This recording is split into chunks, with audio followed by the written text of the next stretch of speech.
بسم اللہ الرحمن الرحیم۔ السلام علیکم، میں سمیع ابراہیم حاضر خدمت ہوں آج کی خبروں اور تبصروں کے ساتھ۔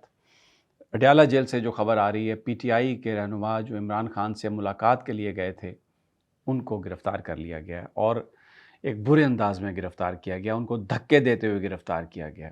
اس میں صاحبزادہ حامد رضا تھے، شبلی فراز تھے، عمر ایوب تھے اور کچھ اور بھی رہنما تھے، ان کو گرفتار کیا گیا بغیر کسی وجہ کے۔ وہ انتظار کر رہے تھے، اور اس سے پہلے یہ بہت ضروری ہے آپ کو یاد دلانا کہ رانا ثناء اللہ کا یہ بیان تھا کہ اگر چیئرمین عمران خان نے کال دی احتجاج کی تو کریک ڈاؤن کیا جا سکتا ہے، پی ٹی آئی پر ایک بڑا کریک ڈاؤن ہو سکتا ہے۔ تو شاید اس خوف کے پیش نظر، کیونکہ اب عمران خان صاحب نے تاریخ خود دینی ہے، اعلان خود کرنا ہے، تو کہ کوئی ان سے مل کے آ کے تو ان کی جو تاریخ ہے اس کا اعلان نہ کر دے، اس خدشے کے پیش نظر یہ گرفتاریوں کا سلسلہ کیا گیا۔ لیکن یہ ایک بہت ہی آئین کی خلاف ورزی ہے، قانون کی خلاف ورزی ہے۔ صرف اس لیے آپ کچھ لوگوں کو گرفتار کر لیں، کچھ رہنماؤں کو، کہ وہ عمران خان سے ملنے کے لیے گئے ہیں۔ ایک بڑا افسوسناک یہ مناظر جو وہاں پر اڈیالہ جیل کے سامنے نظر آئے، دھکے مارتے ہوئے، حامد رضا صاحب کو کھینچتے ہوئے، عمر ایوب کو، شبلی فراز کو۔ اب آپ اس میں جو دوسری خبر ہے وہ میں ٹرمپ کے حوالے سے جو بات ہو رہی ہے، عمران خان کے حوالے سے، پاکستان کے حوالے سے، میں اس پر بات کروں گا۔ لیکن آپ یہ دیکھیں کہ یہ کس قدر یہ افسوسناک ہے کہ شبلی فراز اور عمر ایوب یہ دونوں جوڈیشل کمیشن آف پاکستان کے ممبر ہیں، اور ججز کی جو اپوائنٹمنٹ ہے اس میں ان کی شرکت جو ہے وہ ضروری ہے۔ ان کو اس طریقے سے دھکے دے کر، اس طریقے سے ان کی گرفتاری بغیر کسی قانونی کوئی وارنٹ نہیں ہے، کوئی کچھ نہیں ہے، اور ان کو گرفتار کر لیا گیا۔ دوسری جانب شیخ وقاص اکرم کے پنڈی کی ایک عدالت سے وارنٹ جاری کر دیے گئے ہیں، اور ہر طرف سے جو ہے وہ ایک کریک ڈاؤن کی سی صورتحال بنا دی گئی ہے۔ یہ بھی بتایا جا رہا ہے کہ جو میڈیا پر یا سوشل میڈیا، خیر مین اسٹریم میڈیا پر تو کوئی بات کر ہی نہیں رہا، سوشل میڈیا پر جو لوگ بات کر رہے ہیں پی ٹی آئی کی، عمران خان کی احتجاج کی، ان کی بھی گرفتاریوں کا فیصلہ کر لیا گیا، اور یہ ایک بڑا کریک ڈاؤن کرنے جا رہے ہیں۔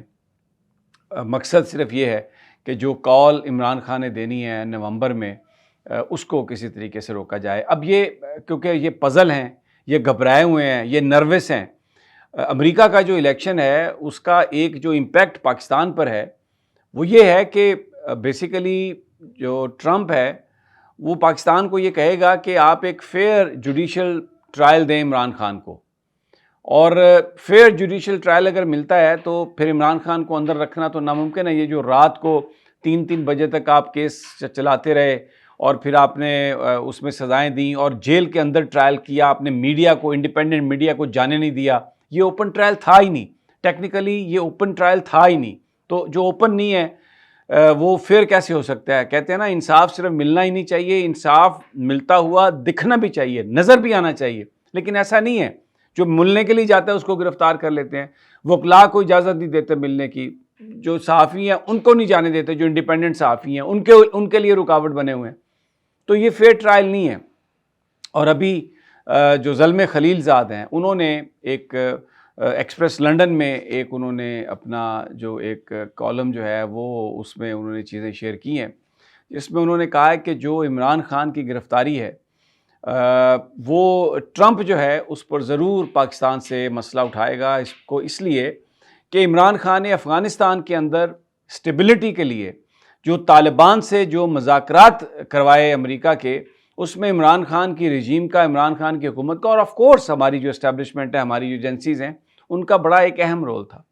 اور وہاں پر جو طالبان کی حکومت بنائی گئی وہ اس میں پاکستان کا ایک بڑا رول تھا، بلکہ الزام پاکستان پر یہ تھا کہ ایک انکلوسیو گورنمنٹ جو بنانی چاہیے تھی وہ نہیں بنائی گئی۔ یعنی انکلوسیو سے مراد یہ کہ تمام فیکشنز وہاں پر ہونے چاہیے تھے، ناردرن الائنس بھی ہونا چاہیے تھا، دوسرے بھی ہونے چاہیے تھے، لیکن ان کے آنے سے وہاں پر ایک سٹرانگ گورنمنٹ نہیں بن سکتی تھی، اور ایک سٹرانگ گورنمنٹ اگر نہیں ہوتی تو افغانستان کو گورن نہیں کیا جا سکتا تھا۔ تو ایک انڈرسٹینڈنگ ہوئی عمران خان، ٹرمپ اور افغانستان کے بیچ، جس میں افغانستان کے اندر طالبان کی حکومت بنائی گئی، اور یہ ٹرمپ اس کو اپنی ایک بہت بڑی اچیومنٹ سمجھتا تھا دوحہ ایگریمنٹ کو، اور انہوں نے اپنی کیمپین میں بھی اس کو چلایا. تو یہ جو عمران خان کے ساتھ جو اس خطے میں جو امریکہ کرنا چاہتا ہے، بیکاز ٹرمپ وار اکانومی نہیں چاہتا، وہ جنگیں نہیں چاہتا، وہ تو ایران کے ساتھ بھی جو معاملات ہیں اس کو بہتر انداز میں حل کرنا چاہتے ہیں.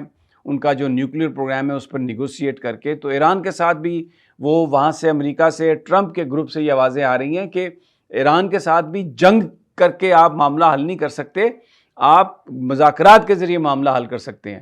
تو وہ پورا ایک پیٹرن جب چینج ہوگا تو اس میں پھر عمران کیونکہ ورک کر چکے ہیں ٹرمپ کے ساتھ، اور اس خطے میں اسٹیبلٹی، اب دیکھیں افغانستان میں امن ہے، اور یہ گورنمنٹ وہ ہے جو دوحہ ایگریمنٹ کے تحت آئی. بہت ساری چیزیں ابھی دوحہ ایگریمنٹ کی نہیں امپلیمنٹ ہوئی، تو وہ امپلیمنٹ اس کو کروانے میں ایک بڑا گولڈن اپرچونٹی آ رہی ہے کہ اب ٹرمپ واپس آ گیا، اور اگر عمران خان بھی مسند اقتدار پر دوبارہ بیٹھتے ہیں تو اس خطے کے لیے، امن کے لیے جو چیزیں ہیں وہ بہتر انداز میں ہو سکتی ہیں. تو یہ نروس ہو گئی ہے یہ حکومت ہماری، اور انہوں نے بڑے ہاتھ پیر مارنے شروع کر دیے ہیں.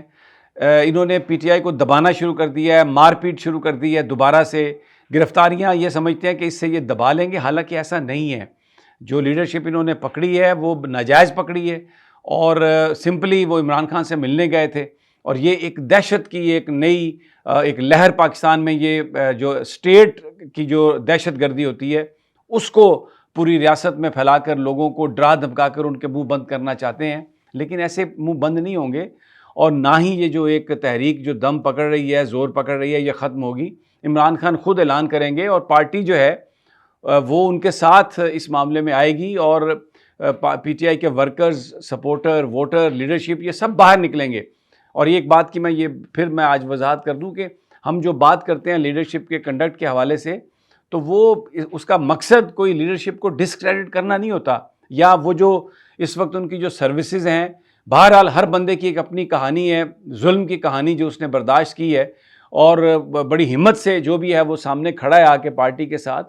تو کہیں پر آ کر کہیں کوئی کمی کوتاہی یا کچھ اور نظر آتا ہے تو میڈیا کا کام ہے ہم اس کو ہائی لائٹ کرتے ہیں. اسی لیے ہم اچھے نہیں لگتے، کیونکہ ہمارا مقصد صرف چیزوں کو ہائی لائٹ کرنا ہے، نہ کسی کی عزت کو کم کرنا خدا نہ خواستہ، نہ کسی سے کسی چیز کا کریڈٹ لینا ہے. تو یہ قیادت آج گئی وہاں پر، قیادت ساتھ کھڑی ہے، اور عمران خان صاحب اس تاریخ کا اعلان کریں گے. اس سے روکنے بچنے کے لیے یہ سب کچھ انہوں نے کیا ہے. لیکن لوگ ورکر جو ہیں وہ بڑے پاکستان بھر میں چارجڈ ہیں، اور یہ اگلے 8-10 دنوں میں احتجاجی تحریک کا اعلان کرنے والے عمران خان صاحب. پارٹی یکسو ہے، قیادت بھی باہر یکسو ہے، اور یہ ایک بھرپور احتجاج کیا جائے گا. اور پھر لوگ جب تک عمران خان کو فیئر ٹرائل نہیں ملتا، جب تک وہ رہا نہیں ہوتے، کیونکہ اگر فیئر ٹرائل ملے تو وہ جیل میں رہ نہیں سکتے، فوری طور پر ان کی ضمانت ہوگی، تو تب تک یہ لوگ واپس نہیں آئیں گے. تو یہ ایک ڈیولپنگ سچویشن ہے، اور یہ جو گرفتاریاں ہیں ہو سکتا ہے اس کے نتیجے میں عمران خان فوری طور پر بھی اعلان کر سکتے ہیں. کیا ان کے ذہن میں ہے، کیا وہ کس طرح سے پلان کرتے ہیں، کیونکہ اب یہ سارا معاملہ عمران اور ورکرز کے بیچ ہے. قیادت جو ہے وہ بیچ میں سے نکل گئی ہے، اور اس کو ظاہر ہے انڈرسٹینڈنگ کے ساتھ یہ سب کچھ ہوا ہے، کوئی قیادت سے ناراضگی کی وجہ سے نہیں ہوا. کل خان صاحب نے اس کا برملا اظہار بھی کیا. تو جو اصل جو پوائنٹ ہے، اڈیالہ جیل میں جو آج گرفتاریاں ہوئی ہیں، وہ حکومت کی نروسنس اور یہ غیر قانونی غیر آئینی کام انہوں نے کیا. اور اس کے بعد عمران خان کچھ بھی اعلان کر سکتے ہیں، اور جس طریقے سے پی ٹی آئی لیڈرز کو گرفتار کیا گیا وہ انتہائی افسوسناک. میں انشاءاللہ آپ کو مزید تفصیل ہم دیں گے اگلی ویڈیو تک. اللہ نگہبان.